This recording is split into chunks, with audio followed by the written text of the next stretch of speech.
Harihi Om. Om Shri Ganeshaya Namaha. Om Gam Ganapataye Namaha. Tat Purushaya Vitmahe. Vakratundhaya Dhimahi. Danno Dhandit Prachodhayat. Om Gajananam Mahakayam Vignarajam Vinayakam Vishvesham Vishvashaksham Ganeshayam Namo Namaha. Om Gurut Brahma Gurut Vishnu Gurut Devo Maheshwaraha Gurut Sakshat Parabrahma Tasmai Shri Gurave Namaha. Gurave Sarva Lokhanam Visajeva Paroginaha Nidaye Sarva Vidyanam Sri Dakshinamurthaye Namaha. Hari Om Tat Sat Sri Sai Swaratphanamastu. Yogena Chittasya Padena Vacha Malam Sarirasya Chavadyakena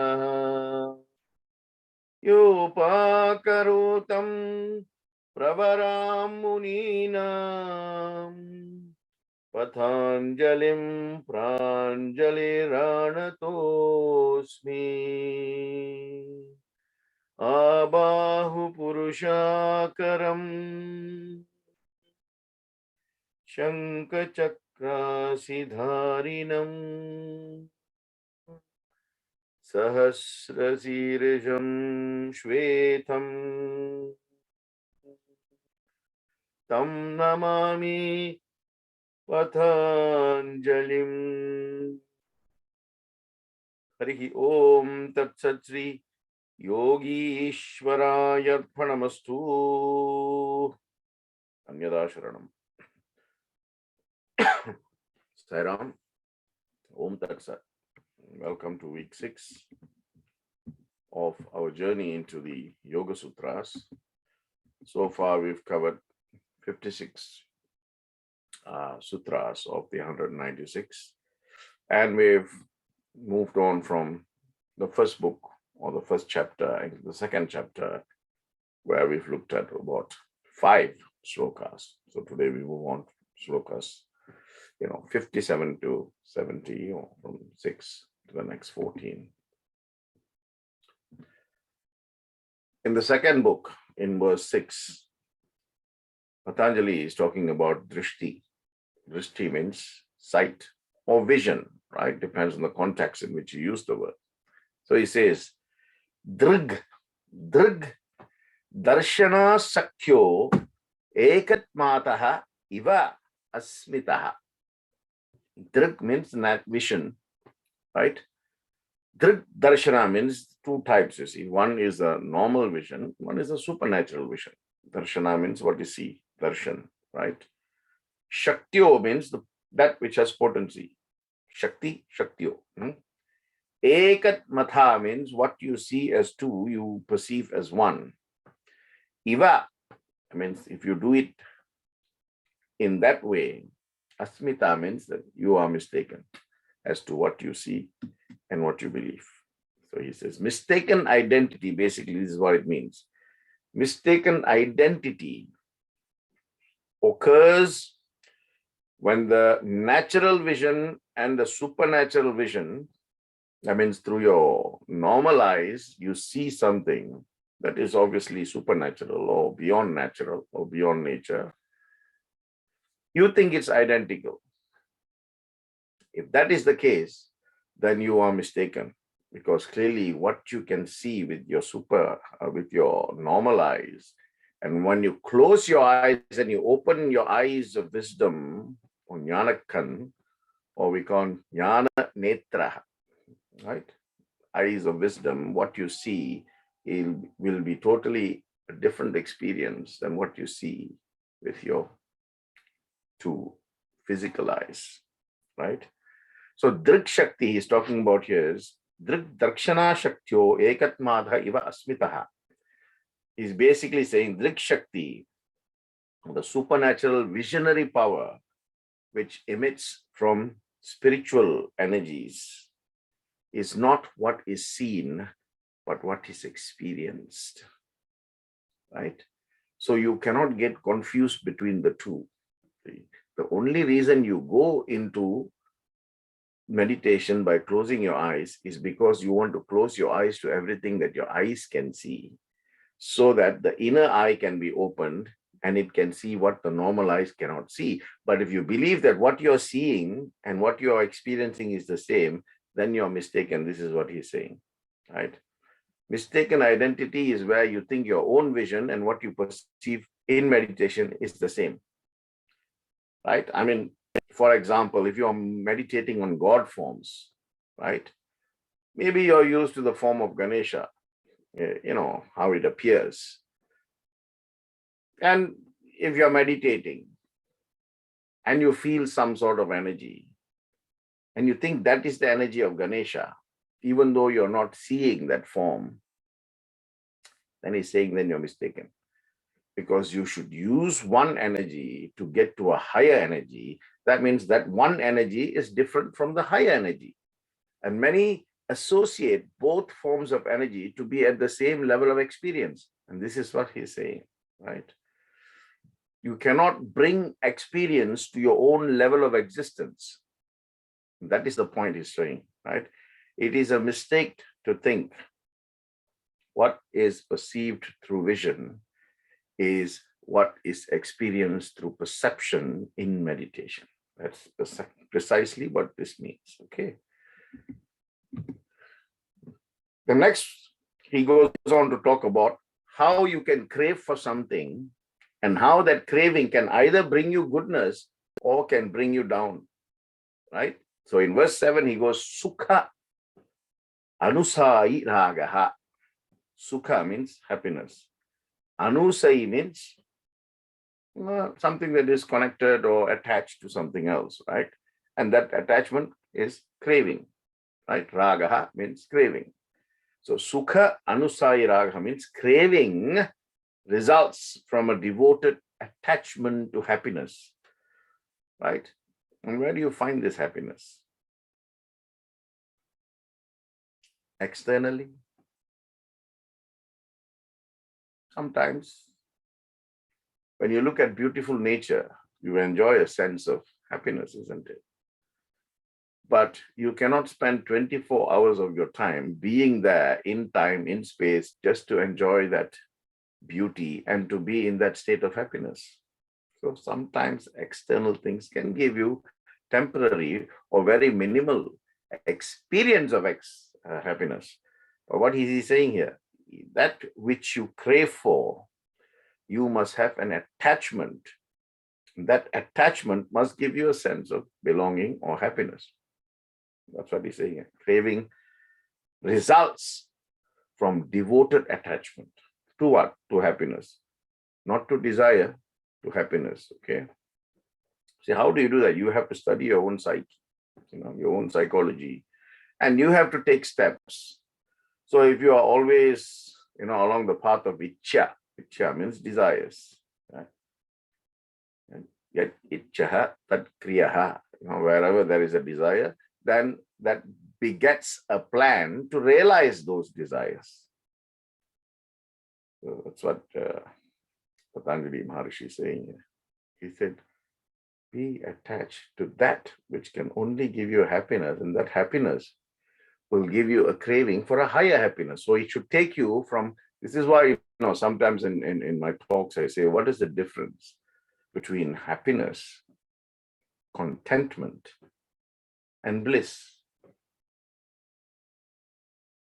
Because from a very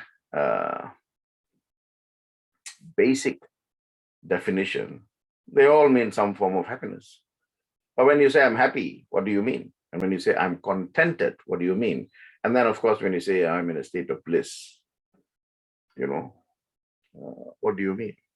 Of course, being in a state of bliss means that state doesn't change after that, right? That means once you've experienced that state of bliss, you are constantly vibrating in that state of bliss. like the Buddha, how his life changed.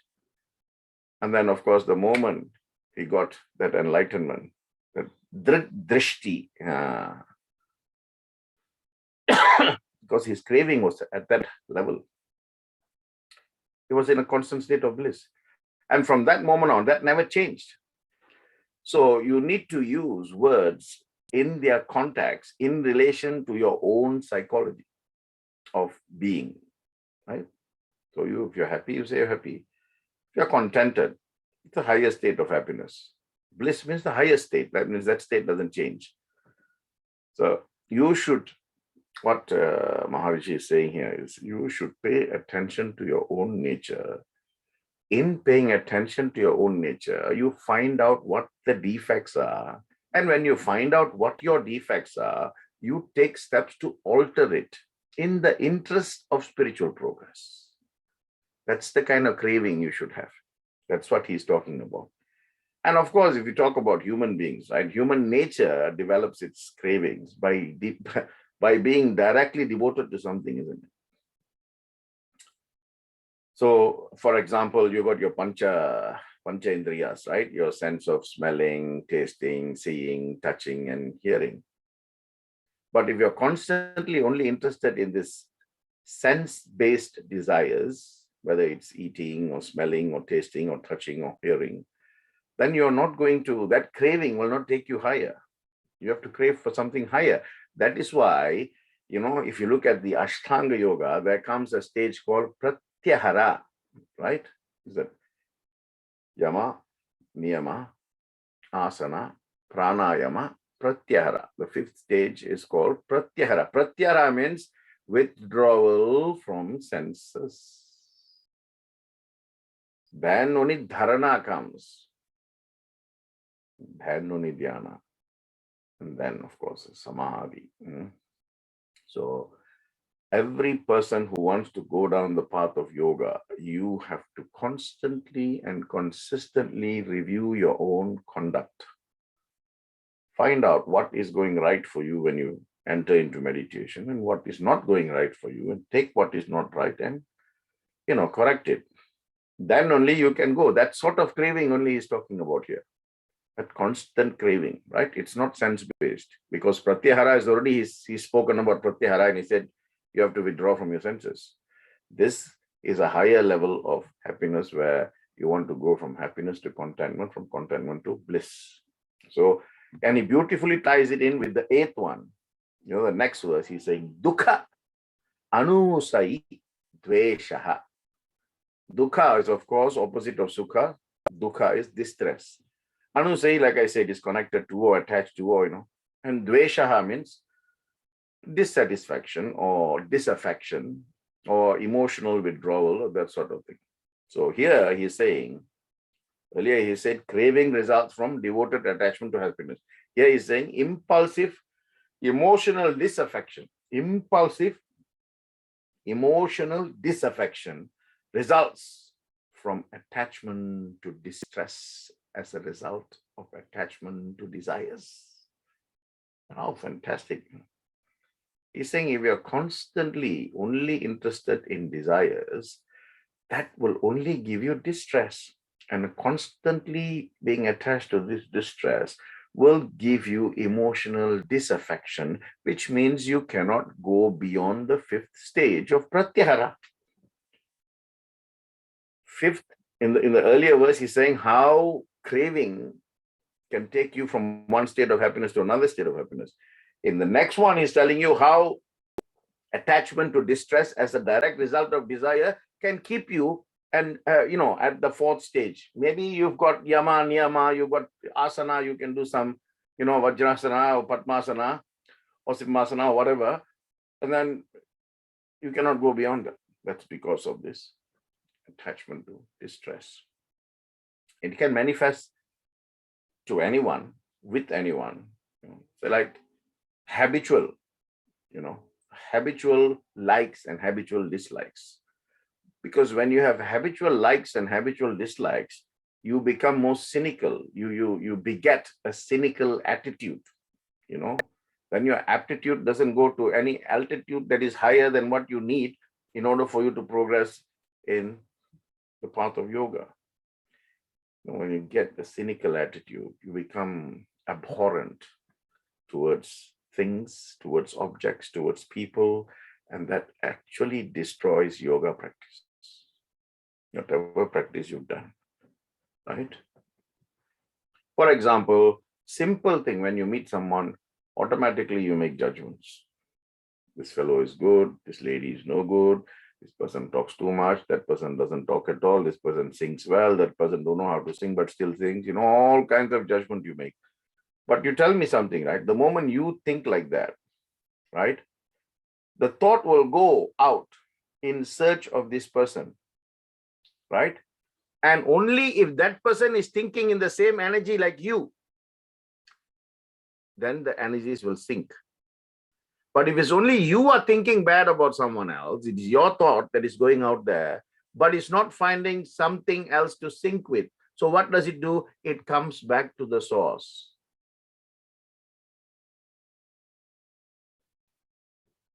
Ithihasas drishti tato karmaha. When you look, that sight only comes back to you. When you say, that word only comes back to you. That is why they say only see good things in people, only hear good things, only speak good things, only feel good things, because those are the things that will come back to you. So he's saying, move away from this.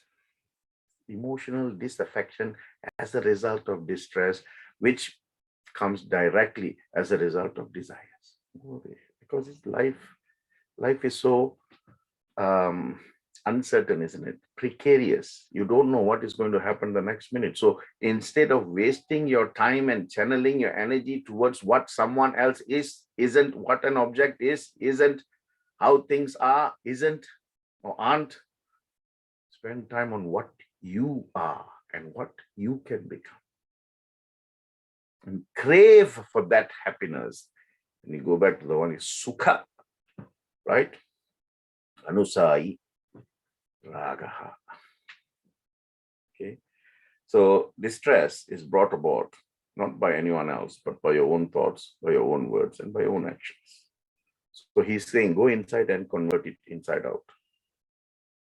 Like what I said in Bhaja Govindam, press the Control, Alt, and Delete. Right? Because then you are moving from one stage to another stage. Otherwise, you are caught in that stage. Okay. And he goes on to explain in the next verse. He's saying,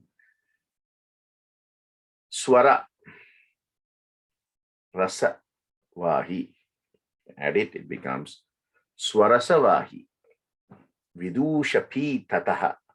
Rudho Bini Veshaha. Right? Swarasa Vahi means, Swarasa. Swarasa means essence, when you appreciate something, that is called Swarasa. Right? Your own appreciation or sense of appreciation or sense of essence of what you're looking. Vahi means, Vahini, that which flows, right? That which preserves what you think in the flow of your own thoughts. Vidusha means one who is intelligent, right? Tatharudho means one who is intelligent, who can appreciate fine things in that way of flow of energy, develops bhiniveshaha. Bhiniveshaha means strong attachment to life, right? Because you fear death or injury or damage. So you don't want to go beyond that. Because that is your Swarasavai.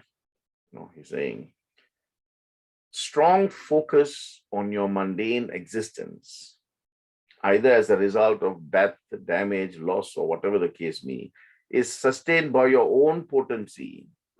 And it operates on the basis of I must exist, I should exist, self-preservation. And the Vidusha there, when I said about the intelligent man, even an intelligent man can be caught by this. Because if he's not able to balance his, sense of discrimination or viveka, then he will get caught by it. You remember when I spoke to you about the great drishti Vishwamitra, when I did Ramayana, I said how he, from a king, became a rishi, from a rishi, became a rishi, a Raja Rishi, from a Raja Rishi, he could not become a Maharishi because self-preservation. He still had some desires. So he could not go beyond withdrawal of senses. Therefore, he could not stay in a stage of dharana so that he can go into dhyana and get samadhi. The story of Menaka and Rambha and all this Urvasi. So even an intelligent man, if his focus is on mundane existence because of fear of life or fear of death, right, then he's only self-preserving himself. Then, yoga is not a place for him, because yoga is where you leave, you're prepared to leave everything, right? So what Maharishi Patanjali is saying here, even a wise man has to curb his instinctive life force, right? And this is why, if you look at the signs of Kundalini Yoga, the first thing they do is they will activate your Kundalini, which of course then activates your Mooladhara Chakra. And then it starts the process, right? So he is saying here, it doesn't matter at which stage you are. If you are only focusing on living a mundane life, then you are not going to develop any further than where you are, because it keeps pulling you back. So again, it goes back to having the wisdom to transpose yourself from one stage of consciousness to another stage of consciousness. And that is why the 8 stages are there. First, you master yama, then you master niyama, then you master asana, then you master pranayama, then you master pratyahara, then you master dharana, then you master dhyana.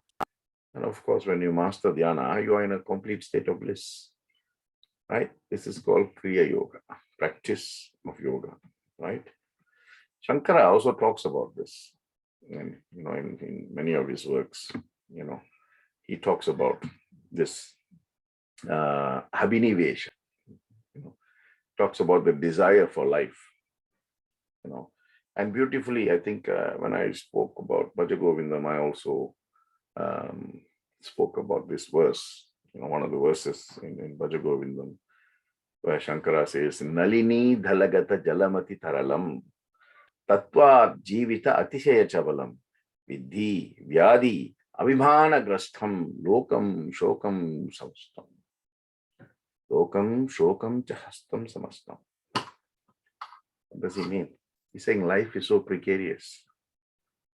Nalini dalagata jalamati taralam, just like a drop of water hanging precariously on a leaf. The wind blows, leaf turns, water falls down. Wind blows this way. So life is like that, so precarious, right? And if you are focused on the mundane existence of life, the tattva jivita atisaya chapalam, there is nothing, surprising about that in life, because in life, if you focus only on life, then vidhi, vyadhi, abhimana kastam, you will experience all this, vidhi, fate, vyadhi, disease, abhimana means insult, humiliation, lokam, shokam, chaman, hastam, chasamasta. This basically is saying is the sum total of life. So you have to understand your desire to live equals to what? You fill in that blank. It is your definition. Of course, if you want to move to the higher stages of yoga, then the life force, has to be converted to just prana, to Ishvara prana, then Ishvara pranidhana, which I've spoken about. So moving from the gross to the subtle, that is yoga, taking you from the gross to the subtle, and from the subtle to nothingness. You understand? And then he goes on to the next verse and he says, Te pratiprasavaheya shukshmaha Te means they. Prati, like prasava. Prasava is one.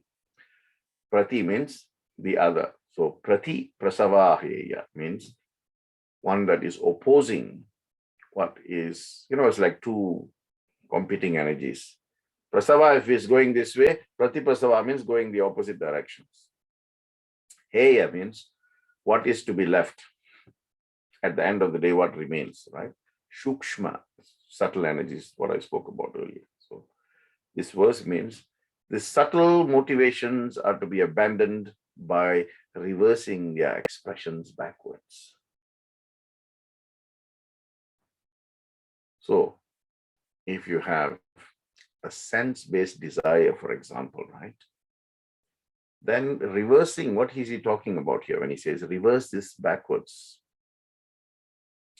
And you should ask, okay, I want to eat this sweet dish, and you're craving for the sweet dish, right? So that's like a motivation for you. Then that's your icha. Then your icha will turn into kriya. Your kriya will produce karma. Icha, kriya, karma, right? Icha is desire, kriya is the action that is to realize the desire. And of course, as a result of realizing the desire, you procure karma. Karma, as I said, works in the thoughts, in words, and in actions, either good or bad. Good actions, good thoughts, good words, good karma. Bad actions, bad thoughts, bad words, bad karma. So icha, kriya, and karma work together. So if you have this desire to eat, then when Patanjali says reverse it backwards, he's saying, ask yourself, do you really need this? Right? If no means that's it. You have reversed that thought process, right? And if the more you do it, the more sharper your thought becomes, until it comes to a point where the thought in your mind says, don't even bother thinking, because the intelligence is going to refute it, kick it out, defect, that. But if you say yes, then the second question is, so even here there is a process. First ask, do I need this? Is it absolutely necessary, right? It can be anything, right? It can be anything. So I'm just giving you an example of food. The people relate to food better than anything, you see. So I always use food as examples. So if I eat this sweet, what will happen? Well, you don't need it, but if you eat it, then your body may not have the capacity to digest, or it's not working as well as it used to. For example, if you have diabetes, right? So you are no longer at a state of ease, you're at a state of dis-ease, hence the word disease, I always say. So you should ask yourself, reverse means, do I need this? No, actually, I don't need this, because I'm diabetic. If I eat something, that's not going to be good for me. It's going to give me something bad. So icha, kriya, and karma. And this is exactly what he means. You can move from the gross energies to subtle energies by reversing or reverting the expressions backwards. Go back and say, where did you come from? Why have you suddenly come? I'm fine. And then suddenly you think, I want to drink something sweet, or I want to eat something spicy. I want to do this. I want to do that. I want. The question you should ask for reverting it backwards is, do I need? I want. Stop. Do I need this? Do I absolutely necessarily need this? And that's it. The more you do this, remember earlier I said, as a yogi, you have the opportunity on a daily basis to check yourself and to ask yourself, to find out what your own psychology is dictating to you, and to see how you can correct all the mistakes that you have identified. That only you can do. No one else can come and do for you. Others are very good at telling what your mistakes are, but they cannot do anything to correct it. Only you. That's why Patanjali is saying, identify your faults, identify your wrongs, identify your deeds, which are, not dharmic, and then seek to correct them. Okay. If you only want to engage in what you fancy, then these energies will act to your detriment. Okay. Then he's saying, how do I do that? Right? If you ask a question, then he's saying, Dhyana heya tat vritthayaha. Dhyana heya Tat vrittayaha. Vrit, right? Vritta chitta yogaha. I think verse 2. So dhyana is the effortless. You don't, once you transfer yourself from the state of dharana to dhyana, actually at dhyana stage, it should be effortless linking. Effortless linking. You don't really make all the efforts to get into a state of dhyana. You flow seamlessly with ease into dhyana, having mastered dharana. So dhyana is a stage where you already done everything you need to. Now you've just eased yourself into that state of completely flow. There's no gravity. Imagine you're just floating in a space and you're looking for something to latch onto. You're not trying at that point in time in dhyana, closing your eyes, trying not to listen to anything outside, trying not to picture anything in your mind, trying not to think about what you're going to do later, what's going to happen tomorrow, nothing. Dhyana is a stage where you're already in full concentration and contemplation, and then you ease yourself into dhyana where nothing you need to do. You're just floating until you find that thing to latch. And if you find that right thing, that is samadhi. But at the dhyana stage only, they are doing yama, niyama, asana, pranayama. It's not going to work, right? So what Maharishi is saying is dhyana heya tat vrittayaha means dhyana means effortless linking. Heya means effortless linking will happen when you are prepared to abandon that which you no longer need, right? And that is what will channelize your vibrational energies, your mental, emotional energies, your thought process. If you're still latched on to, what is there, then your meditational value still remains at perhaps a yama level or a niyama level, right? Some can do asanas, right? But you only need one asana. You only need one asana, right? But there are many. Of course, you're most welcome to learn as many and do as many. But if you cannot then regulate your breathing, and what's the point of doing that asana when the next stage is breathing, which you cannot? It's like an exam. You pass, then you go to the next, then you pass, you go to the next. Some people are stuck at some levels because they cannot pass other exams. These are techniques for practicing higher stages of conscious yoga. Then he talks about klesha mula karmasaya drishta adrishta janma vedhanya.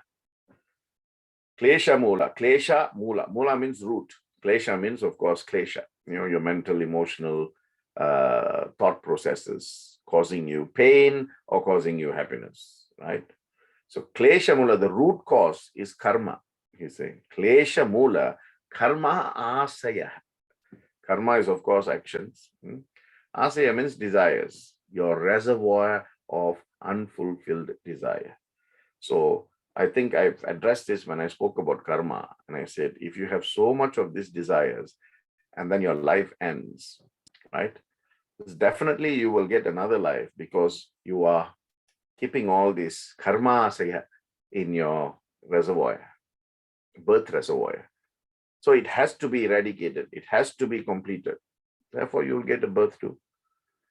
This is called the deficit account, right?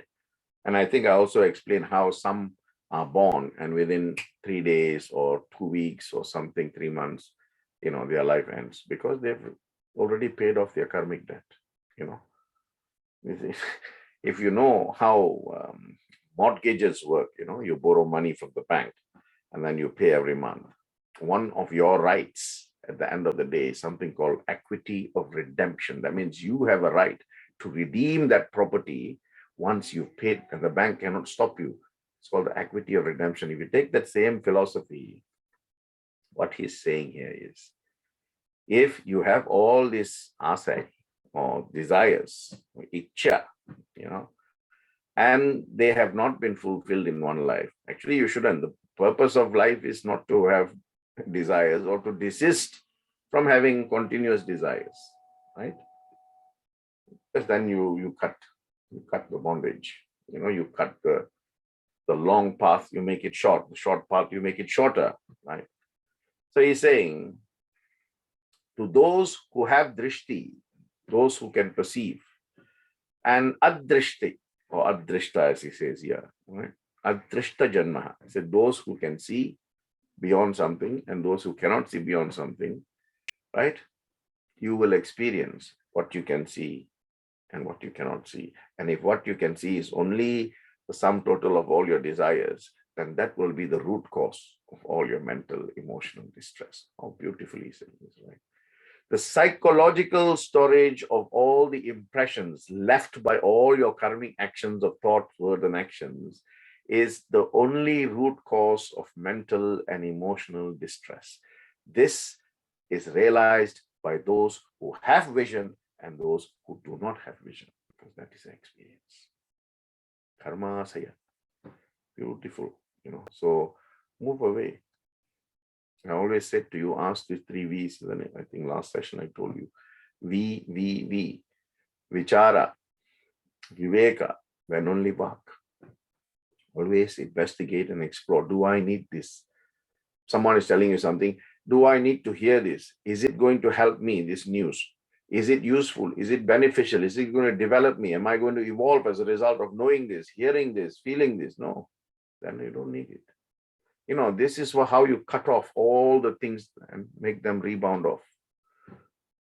At the end of the day, nothing will affect you except your own thoughts, your own words, and your own actions. Once you come to that stage, then you're already, in the stages where you can easily go from one stage to another stage, one stage to another stage. Right? This is the root of ROUTE, of proper dhyana. Okay. Root cause is attachment, bandha. And even when I did Bhajagovindam, I spoke about satsangatvam, nitsangatvam. Nitsangatvam, nirmohatve. Nirmohatvam, nischalatatvam, nischalatatvam, jivan mukti. Satsanga means coming together and having this must lead to detachment. So attachment must lead to detachment. Nitsangaha. Sat, nit. Okay. Attachment coming together must lead to detachment. Right? Then nitsanga, nirmohatvam, nirmohatvam, desire. This detachment you must have from all the desires. Nirmohatvam, right? Nirmohatvam. Then nirmohatvam, nischalatatvam. Once you begin to detach yourself from all these mohas, mohavasanas, your desires, then the only desire you'll have, earlier I said, sukha anuseyi ragaha. He's saying, once you develop that craving for that higher state of happiness, you get the higher state of happiness, then you're going to move. And he's saying, Shankara was saying in Bhajagovindam, nirmohatvam, nischalatatvam, that immutable reality. Once you tap that, nischalatatvam, jivan mukti. Patanjali is saying you have got a birth, and your birth is for a limited time, because everybody's time is different based on their, purva janma phalan, right? We call purva janma. Karma phalan, karma papam, right? Karma either is punya or pap. He says you have this life for a short period of time. Why do you then create more impressions on your psyche of wants and desires and things? And why do you still want to do, sometimes in life when you suddenly you feel like doing something and you're thinking, why do I want to do this? I've my life now and what I do, what I am, has got nothing to do with why I want to do that. Like sometimes, I get my friends calling me and say, Vic, I'm just dreaming about going abseiling or, paragliding, but I have a fear of heights. I don't know why I want to do this. No, it may not be a correct example, but that is like an example of you want to do something that is totally unconnected to your life. That is coming from the what we call residual impressions of past life. And this is what Maharishi is saying. Why, even in this life, you want to create more things so that you put it in your reservoir of thoughts or actions that is incomplete, that is your desires. So you have to take a birth to solve them. The whole idea is cleaning the thought. This is what we've been doing. Chitta Vritta Yoga. Chitta is your thoughts. Vritta means fine tuning, channelizing them so that you don't have all these problems, impression, creating an impression. And that's what he's talking about. The next verse he's saying, Sati mule takpi pakaha jati ayu bogaha. Sati means that which is existing. Mule means the cause. Mula, mule. Tat, that. Vipakaha. Right? What is happening or what is occurring or what is, going on at the moment. Jati. Jati means species, right? Ayu, of course, is life. Bogaha means, your experience. What type of, another verse in Bhajagovinda says, Yoga Rathova, Boga Rathova. So, type of experience. Either you can experience the life of yoga or you can experience the life of Boga. The opposites. One is going towards spirituality, one is stuck in the realms of the earth. So here he's saying, in the case of the aforementioned, so he's talking about verse, the verse before, verse 12 in chapter 2. There exists, he says, resulting effects which manifest as a particular species that gets into your thought process, gets into your body, and then you experience that thought and that bodily feeling, right? Sometimes in the language of psychology, this is called psychosomatic effect. Psychosomatic. One develops a certain type of body. And even that yoga has identified, right? As vata, pitta, kapha. 3 types of body energies. So if your thought processes contribute adversely to this, then you'll experience that. Very easily saying,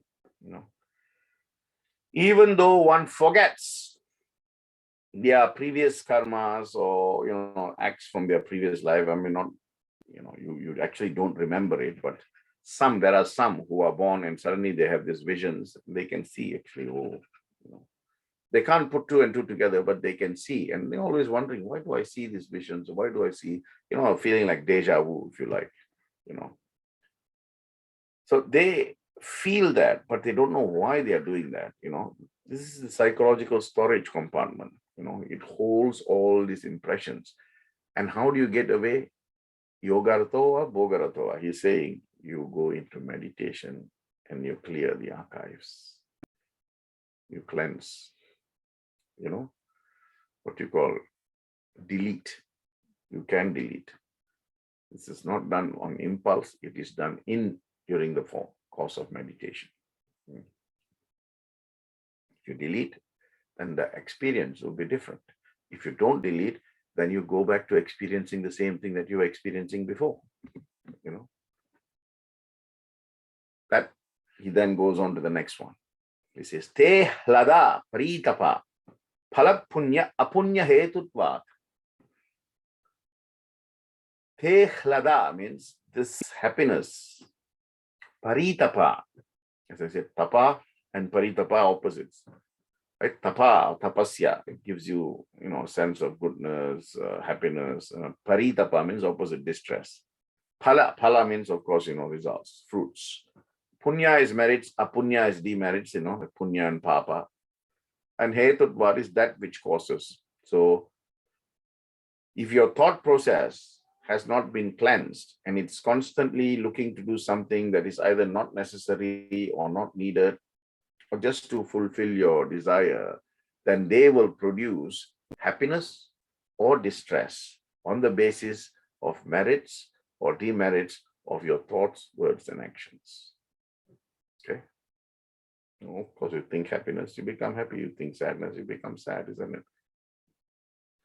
Yat mano tat manushya, always say yat bhavam tat bhavati. What you feel inside shows outside on your face. This is the signs of, reading the face, reading the body. Some people can read face, some people can read body language, facial language, right? So there you are. This is fundamental. He says the rationalization of human beings on the basis of their own thought process is what gives them the result, either a happy result or a sad result, based on the merits and demerits of your own thoughts, of your own words, and of your own actions. That's why, Swami says, do good, be good, see good, think good, then you feel good. Very simple, because the simplified things don't work. People want complicated messages and complex messages which they can't understand, which they can't input in their own lives. But it sounds so nice that I want it. Simple thing that be good, see good, do good, think good, and feel good. That's too simple. I want more complex. Te hlada paritapa phalapunyaha apunyaha etutva. Yeah, that sounds good. I want that. So here he's saying very simply, think right, consequences right. Speak right, consequences right. Act right, consequences right. Result of all three right to give you happiness. Same thing, if there are demerits in your thoughts, words, and actions, the result of that will give you sadness or distress. Remember, as I said to you, once you think, speak, or do, that will go out and look for its counterpart.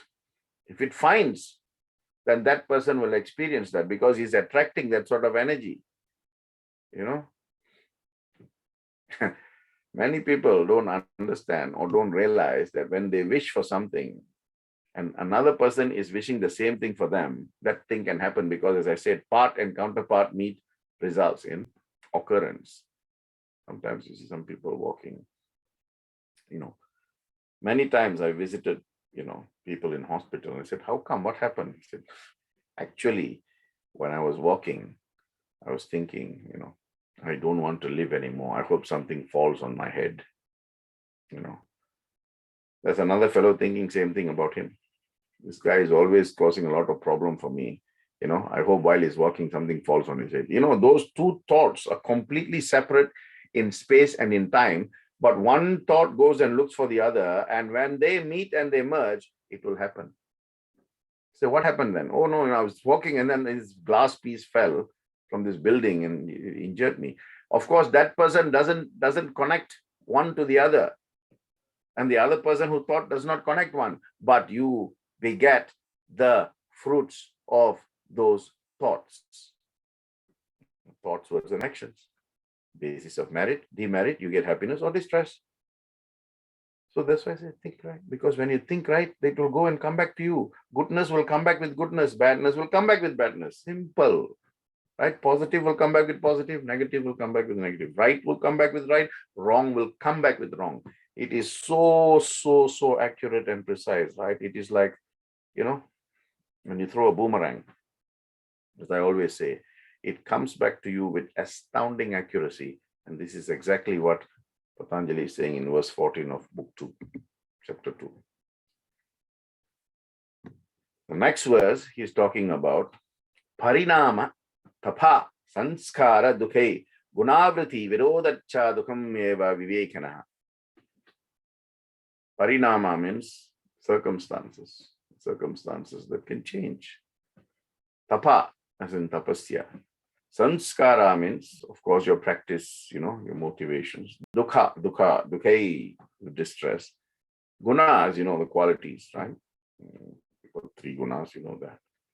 Vritti and virodha, that which results from mental, emotional thoughts or vibrations. Dukham, distress. Vivekana means Vivekana means one who practices discrimination, a discriminating person. So basically in this verse, he's saying the discriminating person knows that all conditions are distressful because of circumstantial changes, stress, endeavor, impulse, motivation, clashing aspects in thoughts, clashing aspects in vision. If I showed one thing to few people and say, tell me what do you see, they will give you different interpretations, right? Because that is the discriminating element in you. And this is what creates the mental, emotional, what you call unease. And this, he says, you can control through yoga by continuously regulating your breathing and going from a state of seeing, right, to a state of unseeing. You can cut out all these perplexities, complications, right? Because when you have all this, you become a reluctant participant because your thoughts constantly go back. Did I lock my car? Did I leave the gas on at home? So all this, when this is going, it completely, puts a veil in front of you. You cannot go beyond that veil. So he's saying, all the discriminating mind is what causes. So you revert backwards. It's already said that to you, isn't it? There's no other alternative. But in order to perfect yourself, to move from one stage of yoga to a higher stage of yoga, and dhyana, as I said to you, is seamless easing into a stage of non-existence. Non-existence in the present time. Bodily, you're there, but spiritually, you're not there. Right? I'm not at that time trying to, muster the discipline to sit right, to breathe right. If all that you're doing in the dhyana stage, you're not going to succeed. That's why the 8 stages have been given. So do one, because otherwise your yoga will be unstable. You will be filled with anxiety. The moment you're filled with anxiety, emotionally, you become distressed. That's why he's saying distress. He's talking about distress in the next one. That's why I said to you, this is like so clinically and surgically executed, this 196 Yoga Sutras. It just takes you from one to the next, one to the next, one to the next, and everything is a connecting bead, a connecting link. Right? Heyam dukham managatam. Heyam dukham managatam, he's saying. Heyam means that which is to be avoided, dukham. So distress is to be avoided, he's saying, right? Anagatam means what is not manifested. So he's saying distress which is not manifested can and should be avoided. That means if it's not happened, don't wish for it. Don't want it. Don't desire it. Then only you can advance. Right? You need some insight. You need some insight as to your, your psychological receptacles, because these are that which submit themselves towards manifestation of good, bad, merit, demerit, right, wrong, positive, negative. If you don't have this, that means you've cut it, or you've controlled it by obviously Kriya yoga practice. Then you are opening yourself to only specific things that is in your control. That is specifically in your control. Heyam dukham managatam. That distress which has not yet happened should be avoided, he's saying. How? Here he gives you how. The next verse. He's saying, drishthar drishyayo. Drishthar drishyayo samyoga heya hetu. Heya hetu. Okay. Drishthar, the observer. Drishyayo, what is being observed, or what is being seen, or what is being looked at, or what is being visualized. Samyoga means indiscriminate association. That means you don't decide, you don't judge, you don't, make an opinion. That cause has to be avoided. Okay. The cause which is to be avoided is the indiscriminate association of the observer and what he is observing. So you have to become discriminative. So he's saying exercise viveka and do not go into aviveka, indiscrimination, and of course, discrimination. And the first one I started today was where if you believe that what you see and what you experience are the same thing, then it's mistaken. You can see fire. When you see fire, you don't experience heat. So for you to think the moment I see fire, I experience heat is wrong. This is exactly what he meant, right? But you can, light a matchstick and put your finger in there. You will feel the fire or the effect of the fire immediately. So this is the difference between indiscriminate and discriminate. What you see and what you're seeing can and will make the difference if you have, stopped yourself at the, visual sight you have, or you go beyond this visual sight and you lose objectivity. Next one is talking about prakasha. Prakasha means tejas.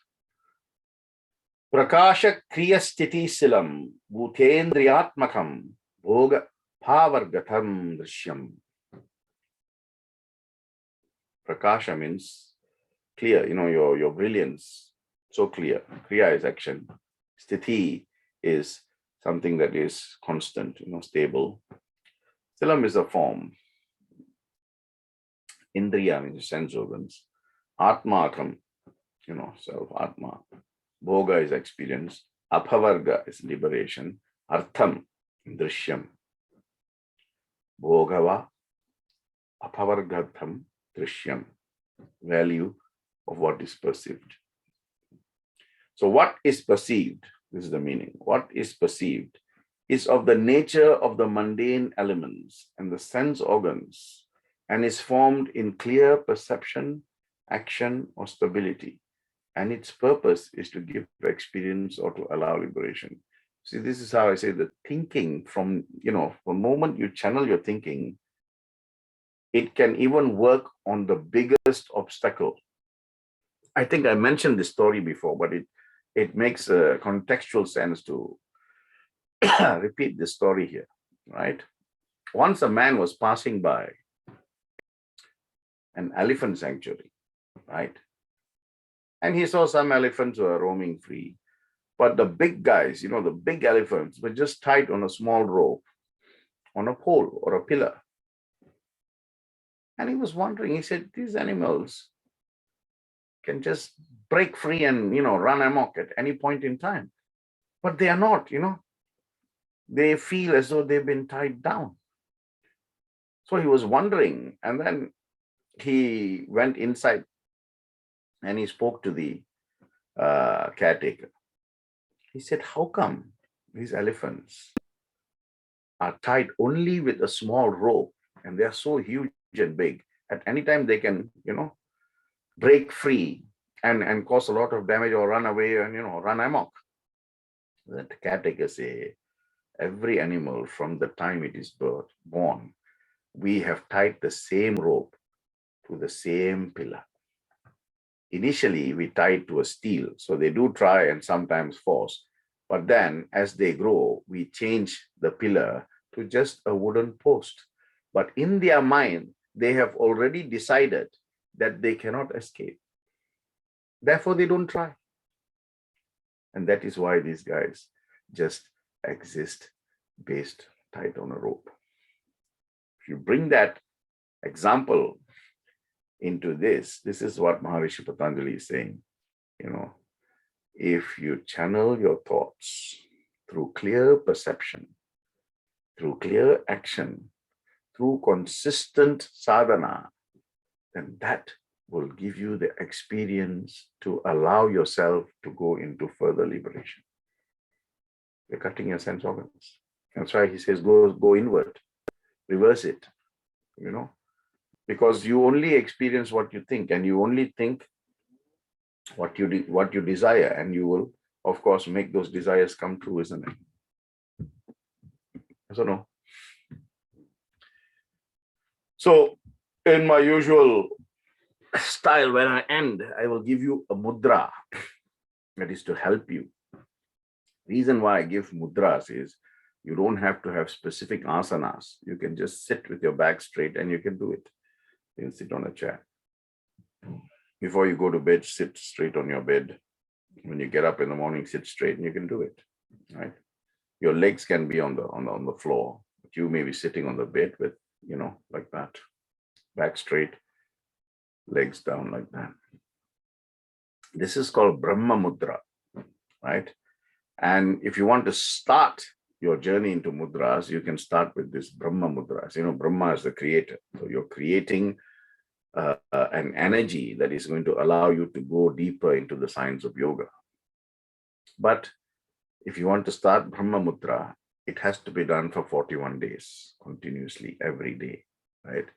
And at least 10 minutes in the morning and 10 minutes at night. So if you cannot give yourself 20 minutes for just over a month, then you must seriously ask yourself, what is it that I want? What is it that I need? What is it that I'm doing, right? So it's basically, you see your hands, right, like this, and both hands you must do, right? You bring your thumb down like this, right? And then just hold it. Bring your thumb inside, you hold it. Then, it's like doing like this, but facing downwards, where your hands are, Your hands are like this, but at your heart. Or you can even put it at your, near your navel, like that.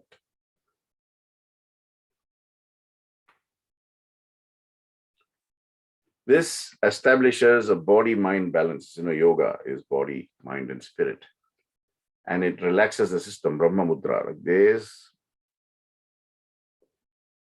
The other way, your palm is facing upwards, right?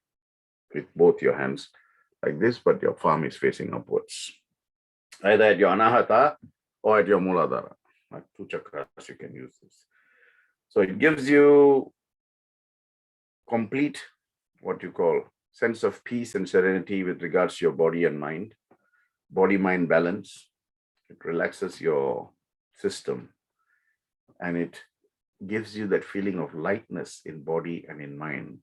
So basically creating the right sort of mental attitude for you to go into yoga. And this is what can take you into the higher meditative stages.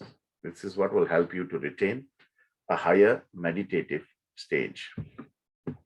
That brings us to the end of week 6, where we've looked at verses, 57 onwards. Until I see you next week. Nyada sharanam nasti tumeva sharanam mama. Sai Ram. Sai Ram, brother. Another wonderful session. Thank you. I'm just going to share the code for today, which is T5EF. That's T number 5 EF is the code for today. And there are presently no questions, brother. So thank you all for attending this week. Week 7, next week, same time.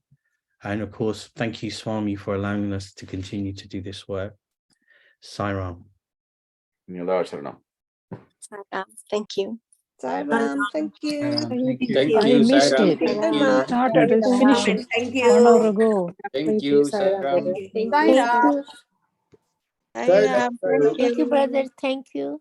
Thank Thank you you. very much. Thank you so much, sir. You. Thank you very much. Thank you. Sai Ram, brother, thank you. Thank So, you.